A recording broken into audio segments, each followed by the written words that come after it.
I'm Jim Ladd, and we're back now with our special two-part interview of Stevie Nicks.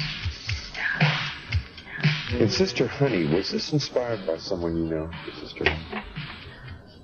Well, no, actually, Les Dudek and I wrote this song, and it was inspired by us. Is that right? Yeah. He just started playing those chords. Right? And I just went, all right, baby. And it was written. So this kills me. You come up with a line like Solemn Stranger just because somebody plays some chords.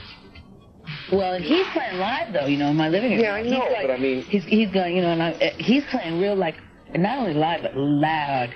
I mean, the entire canyon is ringing with Sister Honey, It's like, I can't believe that the people aren't trying to burn down our house, Because he's really playing loud, and I'm going, those parts are all really loud.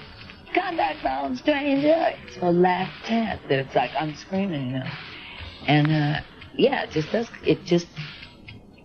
once again, you get that sparkle, and you're standing in a room with somebody that's playing great, and that they're not really paying a hell of a lot of attention to you because they're playing their thing, and you're standing there trying to think something that even gets their or anybody else's attention, and so you just draw back and go, okay, I'm gonna blow your mind now, and you go, well, nobody's right, baby, all the time, and the guitar player or the piano player or your mom or your dog or something, they look up, and they go, all right, all right, baby, all right.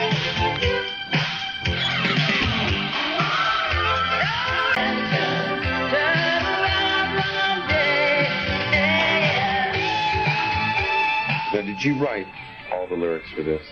For Sister? Yeah.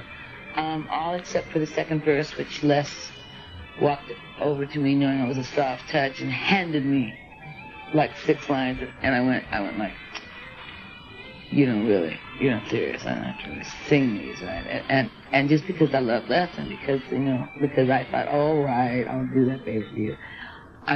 One time, I just looked down at the words and I just sang them. All right, which one of you wrote this line? Take time to know the real story. Because the soul that's true is your ride. Your ride to glory. Les wrote that. That's a good line. I want to give him my compliments. The soul that's true is your ride to glory. I like that. It's like it's your connection. It's your last chance. And he said, don't let that golden hair get in the way. Don't let that golden hair get in your way. The song called If I Were You. Here's another song in which you did not write the lyrics. And this is real unusual for you to do this many cover songs on an album. What touched you about this song that made you want to do it? The middle part that I did right. Oh, really? The middle part was just instrumental. And Rick had this, he wanted me to just sing something. He didn't even care what. But I got all his words and I just picked out this certain part that said, I believe that love is a living thing. That, for a single moment of inspiration, as it grows, changes our life forever. What this meant to me was, sometimes, if you will just listen to somebody, it might just change your life forever. And it's only going to take you a couple minutes to listen. And I thought that this is a real important thing for everybody to remember, was that if somebody really needs to tell you something or talk to you, you just don't know. And you should always give it a chance, because for a single moment of inspiration, because there are so few real moments of inspiration, that if that gives you a single moment of inspiration, you should go for it. Baby, how much closer can we be? To the song that I probably had something in my eye when I listened to this. I don't know, but something got, I don't know what it was. You should have seen me when I wrote it. I had something like in my head. This is... like a brick hammer. It didn't affect me, I want you to know that. It didn't, like, move me or anything. It just, I don't know, it was a piece of dust or something. But has anyone ever written anything for you? One of the best things I think you've ever done, period, in all the things you've ever done. Was this written for a person, or did you write this for every person? Well, to be totally dancing on the subject, of course I wrote it for every person, because I always write my songs for everyone. But yes, it was written for one person, and it was written for it was written as a song for somebody that had written a song for somebody else. And it was like, okay, you wrote this for that person, now I'm going to write this for you. Has anyone ever written anything for you?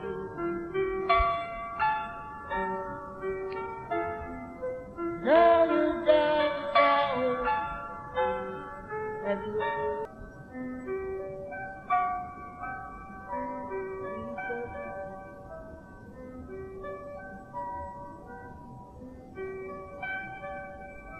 What do you mean by this phrase? Poet, priest of nothing. Legend. It means all the rock and roll stars in the world that I know. They're all poets, and they're all priests of nothing, and they're all legends. How many people that you've met do you think handle that role well and don't misuse it? Few. Few? Really? Very few. Uh-huh. So you think the majority of the people that you see somehow don't use the role well, or respect Well, it's the like role? they are poets, but they don't push themselves to their limits. Mm-hmm. Priests of nothing means they don't try hard enough. They don't do with what they have what I feel they could do. And so whenever I get involved with any of them, I tend to become like, their manager and their agent and their, why don't you why don't we get out your piano, plug it in, why don't we write a song or something, or hey, let's arrange this for me, and it's like, I even know that if I can even just get them to the piano, if I can just lure them with like a glass of wine and like some carrots and stuff, like just get them to the piano, that they'll be home free, and so will I be, because I'll get to stand there and watch them be brilliant and probably write something, and they will be knocked out because they're doing what they do, and they forget they have a job, For a moment here, you sound like Mother Superior in this, because I've never seen anybody have to whip you to get. No, it's like that's because completely the I'm opposite. I'm not a priest of nothing. Okay. I'm a priestess of way too much, Yeah. My problem is the other extreme. It's like, how many rooms can she clean, hospitals can she visit, children can she take care of, meals can she cook, shows can she do, fittings can she go for, makeup hours, it's like I try to fit the impossible into, 24 hours. And all of the poets, the priests of nothing, they're sleeping.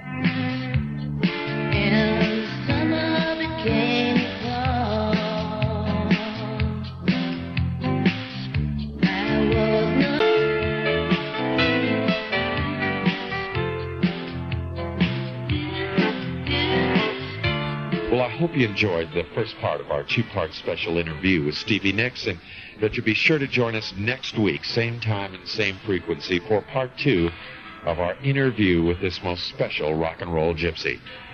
I'm Jim Lang.